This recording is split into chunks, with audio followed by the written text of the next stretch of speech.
The No Money But Dreams podcast is for those millennial dreamers who try to be in the top 1%. It doesn't matter what we've achieved. We wake up every morning with the mindset that we're still broke, We welcome you on our journey in search of that home run. which can change everything. Everything? Everything. Hi, welcome to another episode of the No Money But Dreams podcast. Today we have Tonye with us Thank you for having on this episode. It's my pleasure. And the thing we want to talk about is basically about entrepreneurship in Dubai. Okay. I think that's a hot topic that both of us touch on and talk about. I think there's a lot of demand from people around the world to understand how they can come here. Absolutely. Dubai and the UAE in general, because I'm born and raised in Abu Dhabi, so I got love for Abu Dhabi. Not only Dubai. I know. I get that all the time. So we got to give love to the whole country, man. To start it off, Tonye, give us a little bit of a background of where you grew up. Okay. I think you grew up in Nigeria. Correct. Coolly enough, I've also lived in Nigeria for 4 years, That's right. so we vibed. I feel like you're more Nigerian than me, to be honest. Come with out you. for a road now. So we definitely vibed the first time we met, and I spoke pidgin English to you. That's But right. Take That's it from right. here. Give us a bit of your background. So I'll just run that quick. Originally I'm from Nigeria, fully. Mother and father, born in Nigeria, and then moved to Toronto, to further my education. That was when you were like 18, 19? Before that. Okay. A bit before that. You went to high school there? Yeah. Cool. A little bit of high school and college. Okay. And then dropped out of left college. I mean, Canada, they kind of call it pre-college, college, different from university. So finished college, went over to university, dropped out. Second one, dropped out. And I was like, you know what? Okay, maybe I should try a new place. So then went back to Nigeria for a little bit. And I'm like, no. Egusi State, Bro. Eguna State College is not for me. No, it's not. No, not I don't go like happening. this one. Not happening. So I was like, you know what? Let me just take a little vacation to Dubai and relax a bit and see what happens. And that was which year? That's about what? I have to check exactly because I keep mixing up the numbers. Dude, me It's too, between man. 11 I and get 12. so lost. I'm totally lost. In my timeline. Yeah. I started having like a personal journal just so I could Honestly, reference. I have to go and check the visa stamp, the first visa stamp to know what the exactly. real number is. Yeah. But you're looking at between 12 years ago, Wow, roughly. okay. That was when it came. I was like, okay, I'm going to come for a short time. My mother was like, sure, no problem. And I was like, listen. Because if the Nigerian mom isn't buying in, bro, you ain't going anywhere, man. The wardrobe, they'll lock you up dude, in the wardrobe. I remember I learned that so quickly in Nigeria, bro. I was in the market selling apples, okay? Right? And it's the mamas who rule it. Yes. Like literally the Yes. men are back home waiting for the Yes. mama to bring the money back. have no And she say. is a warlord, dude. They have no She say. is a killer. The men just pay for stuff. Like the men are Yes. receipt collectors. That's what I Yes, call it. The women just, exactly. you can't, the men try their luck. It never works. It just doesn't. Their Nigerian women are so strong, It's man. And crazy. so resourceful. It's Yes. unbelievable, So, man. It's really crazy how they are, So that was my journey to Dubai. And of course, Dubai you just come here. Even then, when Dubai was, of course, not what it is right now, but still quite developed. Very well, of course. Dubai was still way, way ahead. I think Sheikh Mohammed just was sleepless and relentless in how much further he wanted to take Dubai. Yeah. But especially when you come from Canada, come from the West, travel Europe, come from Nigeria, and you see Dubai 10, 11, 12, 15 years ago, that was still, bro, it's Honda to Rolls Royce. Literally. Yeah, literally. Honda to Rolls Royce. But then he was like, not enough. I want Bugatti, I want Pagani, I want Koenigsegg. That's where I want spaceship level. Yeah. I don't want to be, on the ground anymore. So he just kept pushing and pushing and pushing Dubai to where we are right now. Yeah, I mean, in 12 years, it's where Dubai has come from is unbelievable. Crazy. I think just the infrastructure, the ability to understand what the population wants and needs and actually giving it to the people is something that the leaders here understand to a T. It's unreal. I always tell, I never see it as a city. Yeah. Dubai is a company. Dubai is a product. Yeah. And we can see it right now from every positive sense of what that means, and it's just. Even the marketing of Dubai is just on point. It really is. I don't know anybody. Yesterday, I told you we were Florida yesterday, and we're just talking. It was like a lot of his family came with him, and it was the first time in Dubai for him. Not a few of his other friends and cousins. They've been here before for different shows and performances he had, and he was just stunned. And then went to Atlantis Royale as well. He was just stunned. Like sometimes I look at a building, like I look at the Atlantis Royale, or I see like the Burj Khalifa, and I just say, "Is this real?" Like It is unbelievable. It is. You know, to look at a 3D image, which is put up on a poster, and then what becomes reality in such a short space of time. And how close to that 3D image it remains. It's spot on, dude. It's crazy. That's why you feel like if, you know, when you go to these like developers and they have these 3D models and they're like, look at this, you're like, I know that there will be a palm tree in front of that house. Exactly like. I mean, so you're not sure which one came first, the house or the model. Exactly. You know, no, it's really beautiful. But also, I feel like to add to that, it's people like you and I might kind of take it a little bit for granted sometimes, because I mean, it's normal. It's human nature where you kind of get, I don't want to say as far as complacent, but you get used to something. And then when others come from outside, then we appreciate it more, like, oh yeah, shit, we do have some really dope stuff here. You know, you look at it from that outside angle sometimes. We need that. Definitely. And then when you look at Abu Dhabi, for example, like we have the Louvre Museum, we're building the Guggenheim. You know, we have SeaWorld, we have Warner Brothers, like Ferrari World. NBA. Like this weekend was F1, and you just go on Yas Island. And it's just like, this was designed just for this. It's perfect. Going in and out is perfect. The track is perfect. The hotel on the track is perfect. Like everything is just done in such a way that's so efficient and optimized for whatever the end goal is. 1000%. And I think they even, I mean, you do business, you're obviously an entrepreneur. The way that they have made it so easy to come here and do business, I think is a testament to why so many people are able to come here and be successful. Absolutely. Honestly. Right? I mean, if you have somebody who's willing to give you money to do a service, you can get a trade license, you can open a bank account, you can figure out your visa, everything online, man. Everything. It's with zero red tape. People kind of think you're when you run through, because you know I consult people that want to move out here, set up businesses. What is that business called again? Kamal Business Hub. Okay. Right, so it's literally a hub. Holler to Kamal Business Hub. Thank you. Literally just a hub where, because as you know, I'm not a business setup consultant. Just like you, it's running several businesses over the decade, you know, you plus, learn, man. You know, get all the experience, made all the mistakes, did different in the free zones, the mainland. So I think after a while of just getting sick and tired of people coming to me, because before, whenever anybody came to me and said, hey, I want to open a business, I'll refer them to a friend, I'll refer them to a contact, whoever was trying to help me before. And you lost your solo. Honestly, bro. Honestly, Nigerian made me disappear, bro. The Nigerian was just like, But he woke up. The beast was asleep for a while, and then eventually he woke up. Because when people come back and they keep complaining about how they get a bad service, or they don't get the truth, or this guy didn't tell me about this earlier. I feel like a lot of people take advantage of the information asymmetry, and they don't tell them. And then people are like, wow, it seems really complicated. I'm like, what are you talking about? It's so simple. It's the easiest thing you can do. Where do you want to be? For me, my favorite is Rakas. I love RAK Economic Zone. The service there, I have a guy there. Shout out to Mohammed Manier. This guy is a killer. Okay. He answers within 30 seconds. He gets it. everything done for you. If you need something done faster, you just need to pay X amount and this guy will sort it for you. You know what I mean? And I love that about Dubai, man. I agree with you. For me, my favorite is Dubai Economic Department. But one, because I have a lot of friends, a lot of connections there. So also I can get things done really, really fast. But also over the years, like for example, a lot of people don't even know the difference between the free zone and the mainland, right? And a lot of, I'm sure you've seen this before, a lot of people run to free zone because that is what people just keep echoing and echoing. But the reality is the main difference between the free zone and the mainland is sort of fading away. Right, so that except the mainland is a lot more powerful, a lot more jurisdiction, you know, spread as limitless as compared to the free zone. Sure. When people come here, they were like, "Oh, I want to do this." I'm like, "Yeah, but you don't need a local partner anymore in the mainland. Yeah, you don't need to worry about having an office anymore. You don't need to worry about having all these expensive, rigorous, painful process anymore." Yeah, actually, after COVID, the cost for me to renew my licenses has dramatically dropped. Big time. Big time. Big time. And that's what you need to do to encourage people to keep doing business, man. You know, you look at Europe, you look at London, you look at Paris, you look at Geneva. Man, the cost to do business in these major cities, Singapore, not only the tax, but the cost to do business is ridiculous. And the regulatory process.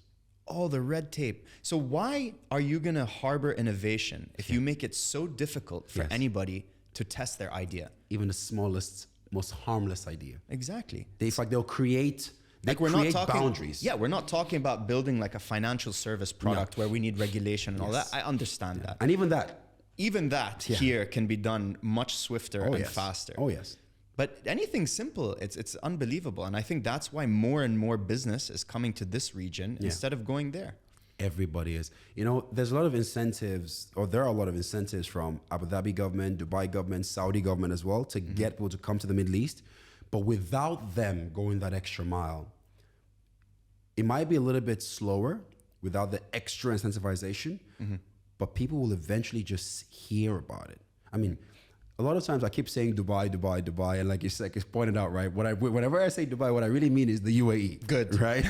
I mean, I've got a lot of from Abu Dhabi locals, Fujairah locals, my friends. Yeah, Tonye, ya habibi, how come you never say Fujairah? You never say Ras Al Khaimah. I'm like, bro, when I say Dubai, it's because people know Dubai more than UAE. Exactly. Unfortunately, people think Dubai is a country. I know, man. I did a couple videos about that. I don't want to call them dumb, but that's how unknowing of the United Arab Emirates they are, you know? So that's whenever I say Dubai, it's like, oh, I know that place, Dubai. Well, Fujairah, what is that? You know, it's like, bro, it's not far. It's literally 45 minutes away, right? For sure. So I actually seen that people just keep coming and hearing, like I don't know how many friends or people you've come in contact that said they came for a 1 week or 2 month vacation. They couldn't leave. And they didn't leave. But it's a no-brainer, especially after COVID, as you said. It's a no-brainer. It really is. It's You'd safe. be dumb too. Yeah, it's safe. You can, the level, like the quality of life is incredible. Yeah. The sun is much better than the rain and gloomy and misery. It sure is. You know? Have to drink at the pub every day just to stay warm. Exactly, man. So I, for me and a lot of people, I think it's an absolute no-brainer to want to move here and try your luck out. You know what I mean? 100%. Try a business. See if you're successful or not. 100%. So let's circle back. So you came to Dubai, you did your university, and then what was your first business? So my first business, believe it or not, was going door to door, installing Wi-Fi routers. Well, is that that definitely was a business. I can see you in like a blue suit that says like, what was it called? There was none. It was my IT guy. Teasing you. Right, I know you are, but still, I'll go with it. You still look handsome though. Well, thank you. Might have caused a few problems in some homes. Some unhappy couples might have stayed a little bit, but I was going around installing Wi-Fi routers at the time as well. A lot of expats moving out here, installing the VPN routers, because Buffalo had all these VPNs and all these things way before all the regulation came into place for all of that, and from there it just opened up the relationships with the expat community here, and again getting an opportunity to listen to a lot more demands of what people actually want, because once you're in someone's house, right, you can sell them whatever the hell you want. For sure. Right? That's going to be of value to them, whether it's car related, pet related, kitchen related, doesn't matter, right? As long as it brings value, but then the Wi-Fi alone, installing gaming routers, installing gaming PCs as a tech geek, as you know I am, all that, and you just build incredible relationships. And from there, you hear people's stories as well. And from there, you make new connections, new opportunities arise. And from there, all the businesses I've done have just springboarded out of that. So from the Wi-Fi routers and installation of tech and stuff like that, what was the next stage? Next was the software development, because I was a developer for a while, right? But I put that a bit on the side. And then what I did was I realized, well, you're either developing or you're managing or running the company. So I decided I am a better salesperson Would you say that that's your key skill? Sales? I would say yes. Communication is my number one skill. It's taken me a while to sort of come to a lot of times we don't want to accept what's obvious, or we try to find so many things and just ignore. But I've come to the realization communication is my number one skill and talent. That clear, I have the ability to, and I've been told this, I'm giving echo of what I've been told, and I can see it too now.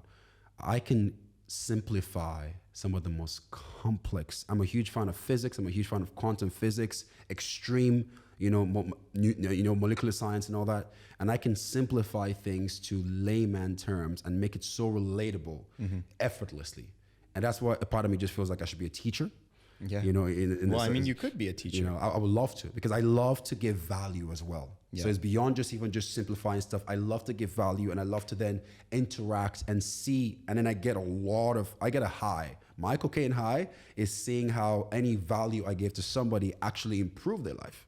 It's a different kind of dopamine and different kind of, for sure, man, a hormone level that compared to anything, any external drug you can even take, Now, in your opinion, what was one of the biggest challenges to set up a business or get started here?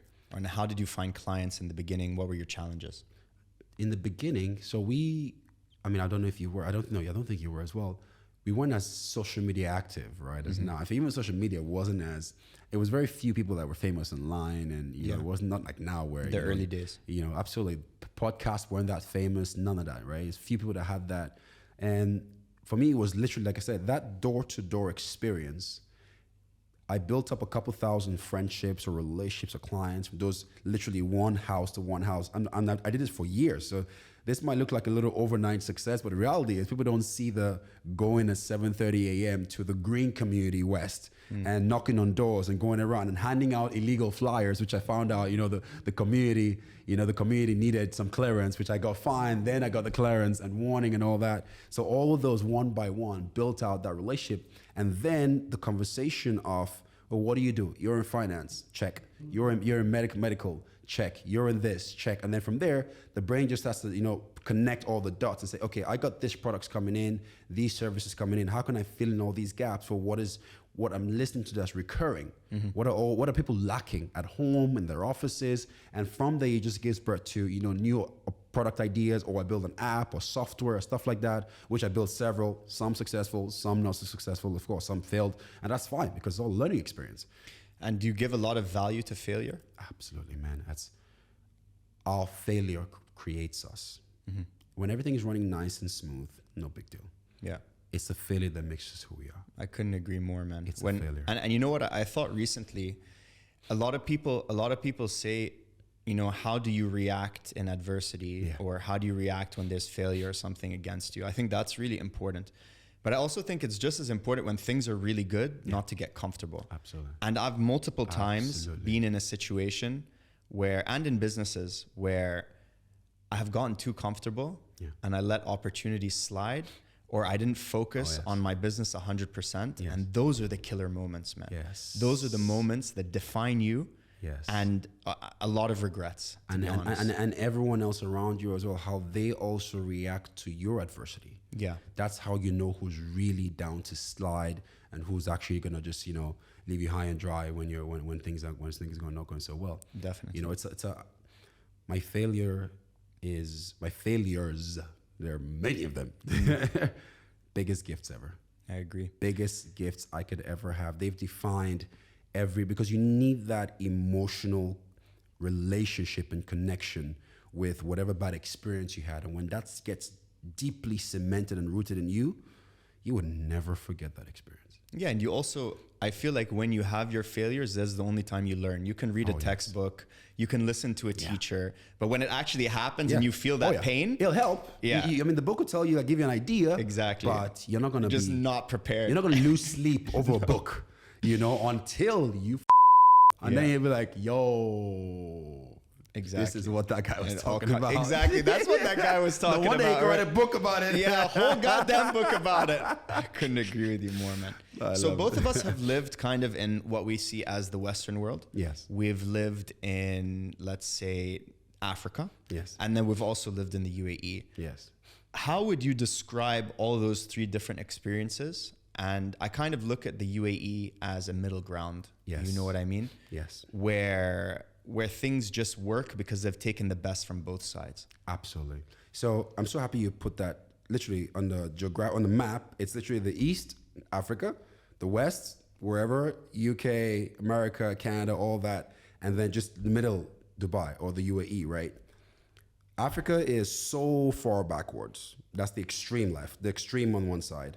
America is what they consider to be they consider themselves developed. Right? Yeah. I say consider because we all know that's, anyway, so we'll talk about that later. Another time. Dubai has saying, hey, we have culture, we have desire for innovation, we have desire to take the best practices when it comes to proficiency, when it comes to expertise, when it comes to professionalism, but we're not going to go that extreme and lose our morals. Yeah. We have to have a perfect marriage of both. We're going to go far. We're going to run like a gazelle, as Sheikh Mohammed says. You know, when you wake up in the morning, you better run if you're a lion or a gazelle. But beyond that, our principles remain the same. We're not changing for nobody. We will be accommodating. We will be tolerant, right? Something I love about the UAE. I think tolerance is a massive, especially with all the stuff which is going on in the world now, like a lot of issues. Like we're not sitting here to have like a discussion about that. But tolerance is so important. At the end of the day, we're all humans. We're never going to agree. Respect me, and we're not going to agree on everything. It's so simple. Yeah. Like, if everybody was meant to agree, we would not be human beings. I'm sure even plants disagree at some point. Yeah. You know, so if we can live in, I think peace is something that is such a simple concept. Mm-hmm. But I also understand conflict is human nature. It is. Right? Now, when you add insecurity, you add hormonal displacement, you had all kinds of, background stories and messes and whatever. And you take the human nature of the desire to dominate one another. Mm-hmm. Like, I always tell people, my friends who are so extremists on the whole, racial equality and all this. I'm like, guys, you guys are, no disrespect to those who have encountered, discrimination, racism, but you guys play too much respect to racism. Yeah. If we were all white or we were all black, we're still going to discriminate against each other. You know what we discriminate against? Eye color.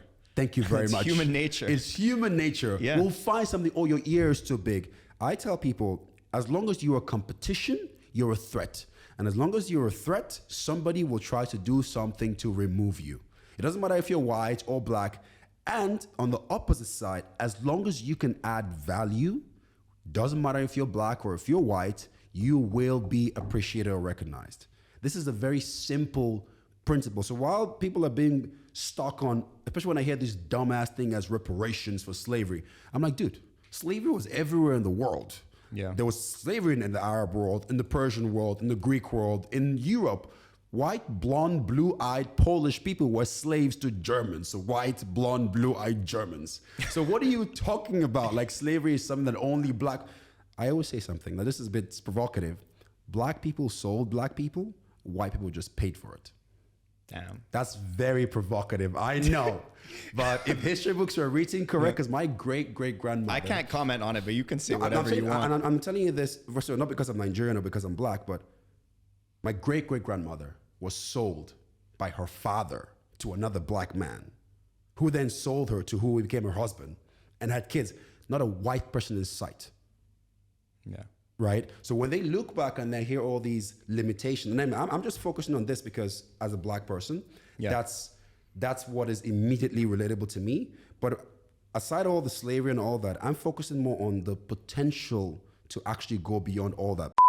It doesn't matter what happened 1,000 years ago. It doesn't matter what happened yesterday. Yeah. If you really set out to accomplish something, all these challenges that people create in their minds, which is just horse doesn't exist. No, everybody wants a reason why they can't do something. Yeah. And it's just a excuse. Like over and over, like somebody will tell me, I think a lot of people, in my experience at least, is I want to become an entrepreneur. I want to do okay, so what have you done yesterday to do that? Yeah. Oh, but I don't know. I'm unsure.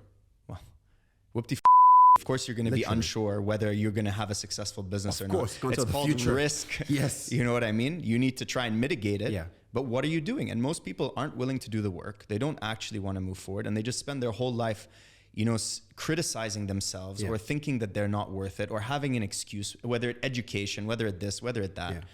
And it's total to be honest with you. It really is. Overall. It really is. Circling back to this idea of tolerance, I grew up in the UAE and I grew up in Abu Dhabi. Obviously, in my class, when I was like 5 or 6 years old, there were maybe like 25 nationalities, 30 nationalities. Yeah. And everybody was just a kid. Everybody was just, we didn't, you would never describe someone based on their color or their creed. It would just be like, oh, that's Tony. Yeah. He's from this place and he's really good at football. And he talks a lot. Yeah, he talks a lot. You know what I mean? You would never describe somebody based on their race or their color or something like that. And I think this country has been able to carry that along from the early days until today. And that's why a lot of people feel safe, secure, comfortable here. Yes. And you can't disrespect someone. You can't flick someone off in the street. No. You know what I mean? I mean, you could try. You can try, but you can go to jail for it. And at the end of the day, good. I don't want somebody flicking me off because I, by mistake, took a wrong turn in front of him and he got road rage. Yeah. That will ruin my day. You know what I mean? And they only do it outside in the Western society because it's tolerated. Yeah. It's acceptable to be rude and call somebody all kinds of names for no reason. You're just walking downtown Toronto, downtown New York, whatever it is. A guy is having a bad day because he hasn't paid his rent, and he's swearing at you because you looked at him what he thinks you looked at him funny. Yeah. And that would never happen in Dubai. In fact, I find anybody, and you've been here longer than I have, the locals are the most hospitable people Definitely, here man. in the For UAE. Now, a lot of people wear kanduras as tourists. They could be from other Arab countries, but I found 99.9% of the time, when anybody is being rude, in fact, almost 100% of the time, when anybody is being rude, they're from outside. Yeah. Literally from outside. And I'm talking because I've had so many situations where, and I'm not just exalting, the locals just because. No, this is a diary. I'm just documenting experience that we've had, right? And when you look at that, you think to yourself, you're definitely not from around here if you're behaving like that. Yeah, if you're behaving like, if you're swearing at waiters, if you're cursing and you're being impatient and rude and noisy. There was a story about this American girl who got arrested for some altercation on the the car rental company. I don't know if you heard about this. Some African American girl. And then I watched the American news, and they said she got arrested just because she was standing for her rights. No, she wasn't standing for her rights. She was swearing at everyone, calling everyone names, bringing that ratchet street behavior. And the police came and said, not here, country. Get out. Exactly. And then she went home, and started acting like she was some matter and then the videos came out and the actual testimonies came out, and realized she was swearing at everyone, trashing the office, calling everybody all kinds of wild names. Yeah, which you can't do here. It's just not acceptable. And she was lucky she was a woman, by the way. So I'm sure they must have been nicer how they took her out, because as you know, the UAE, they respect women very much. For sure. More than men. In fact, if a woman complains about you as a man, they arrest you first and ask questions later. Yeah, for sure, man. But what did he do? He did this to you? Stay there. Yeah, exactly. So what happened? Straight up. Whenever they feel like to come to you as a guy. Couldn't agree more, so I love that. Would you say that Dubai is probably the safest country in the world? Yes, you just called the country. Nah, you fell for it, bro. Dubai is the safest country in the world. Nah, joking. No, how would you quantify how safe it is in the UAE, man? I can't even relate it to anything. Honestly, there's no comparison. There really isn't, man. The fact that you can have your 1.5 million dirham car just sitting anywhere in Dubai, key inside, unlocked. Not that I suggest doing that. Yeah.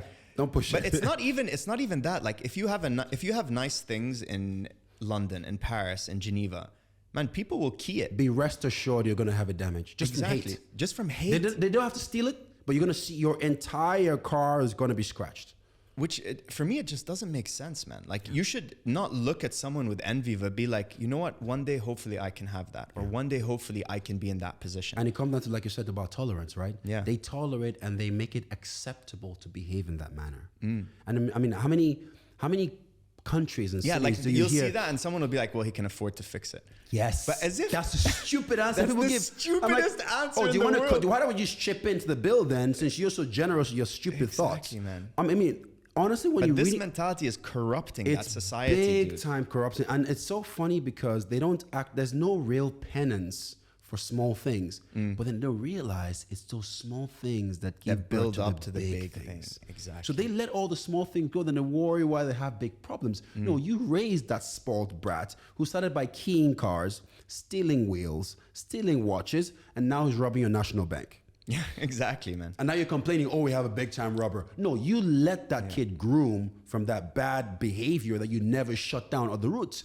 And now you have a full grown tree and a forest of problems. Yeah. And this is where Dubai doesn't let that root grow. It uproots it, removes the soil, and throws the sand away. If you don't like it, thank you very much. Adios. So we have many airports, pick one, off you go. Obviously, both of us put ourselves out there. Yeah. Just to come back on the airport point, we have a flight to every single city in the world. Fly city. Emirates. You can get anywhere, but don't stay here. Just go. One-way ticket. Exactly. Both of us have put ourselves out there on social media. Yes. Obviously, I find it quite interesting when other people go like, man, did you read the comments under that video? And I'm like, well, I actually don't read them. I know you actually go into it. And they're like, so many people are hating you. Like, is your business going down? I was like, are you serious? Like, how do you deal with haters? I troll them. By putting yourself. I troll them. Talk to me about it. Give me an example. So, like, as you know, everyone says this, no such thing as bad publicity, right? Haters are what make the videos go viral. For sure. You know, that's what people need to understand. Like, right? I have so many people, I can go up my DM and show you, every day I get like maybe 10 or 15 hate reshares, hateful reshare. That's like somebody donating you money because they don't like you. It's like, I hate you, so I'm smacking you with a $10,000 bill right now. Yeah. You know, literally, that's how I feel, because every time they go, look at this idiot talking trash, either they talk about, how do you, look at this fool saying no app takes more than 6 weeks or 6 months, 2-3 months to develop. Bro, you're advertising my services for me. Yeah, thank you very much. I always reply with, clapping, thank you so much for the share, and the angel face, I love you. Without you, I wouldn't grow. Yeah. That's what I tell them. Or in the comment section, I go and like, look at this moron. Have you ever developed an app in life? I'm like, I don't know. Do you think I have? And then they're like, no, I don't think you have. Really? I go, really? And they keep commenting and commenting, yeah. And the video gets more and more engagement. Exactly. And I'm like, thank you for your engagement. The more you interact, the more that the algorithm pushes. Bro, obviously, I mean, we're not influencers. We're business people. We just we leverage social media, right? So whenever I have time, I sit down on my phone. I'm like, I'm on the sofa or on the bed or whatever. Sometimes I'm like, let me make a few videos. Let me see if some videos go viral here. Let me just engage a few of these idiots. For sure. And I mean, there's always, again, beyond that, there's always great people who also have great shares and really connect to what you're making. Now, that's wonderful. But the haters, man, that's an entertainment room right there. It is the entertainment room. I couldn't agree more, man. Why are you spending so much time and effort to leverage social media? What opportunity did you see, and how do you think it's going to help your business now? And where do you think it's going to be helping you in like 5 years? I think just as we were talking just before we started the podcast, right? Leveraging on that mass reach. You were on 1,000 calls just between the 10 minutes I showed up here, yeah. Right? And you had. I even have people messaging me now like, this is not working. I need an OTP. It's like, oh my god. And it's copy and paste. Yeah.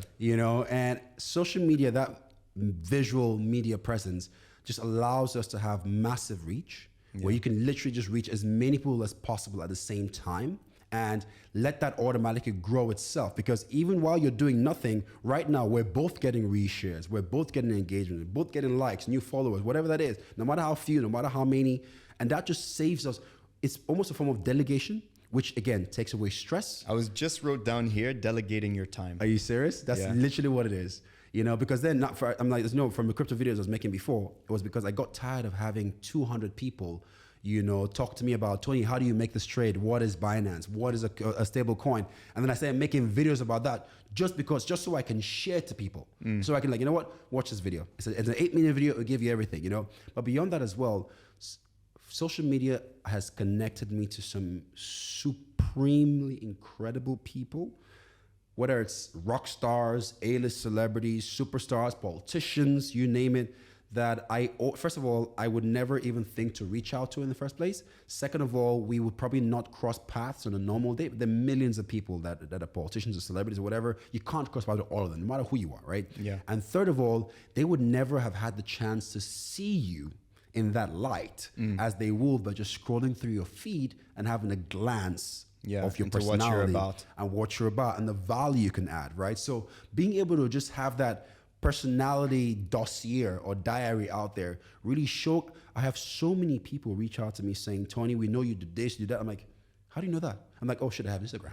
Yeah, exactly. I made a video about this somewhere, because this is just value. Like, we're spending our money, to money make podcasts and time to do these things, because we know, okay, yes, ultimately it might come back to us in the future, but we're just doing it right now for the sake of it. Yeah. And then whatever happens.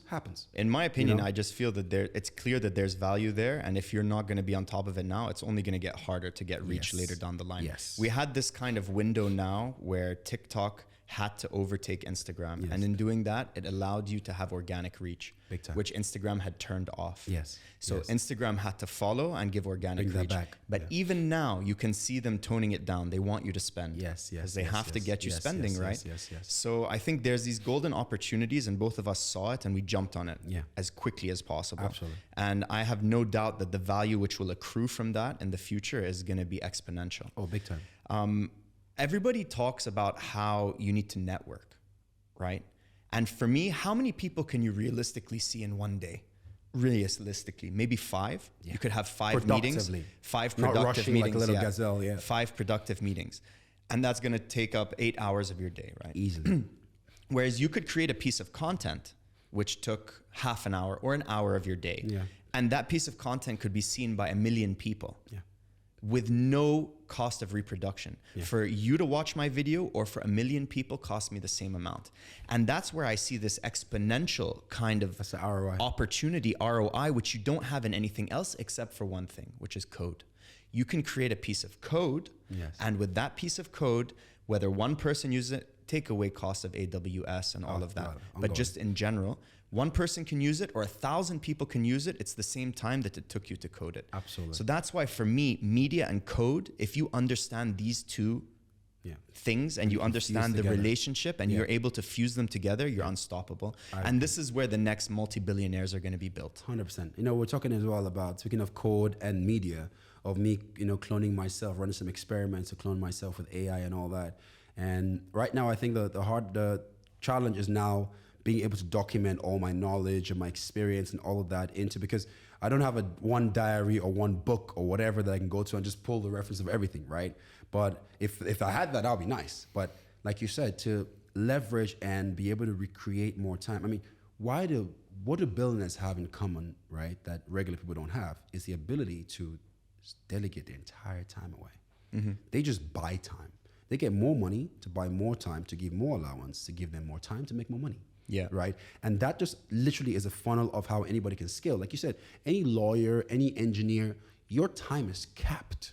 No matter how much if you can make $1 million a day, you're capped. Yeah. Compared to, like you said, if you can leverage in a replicatable way.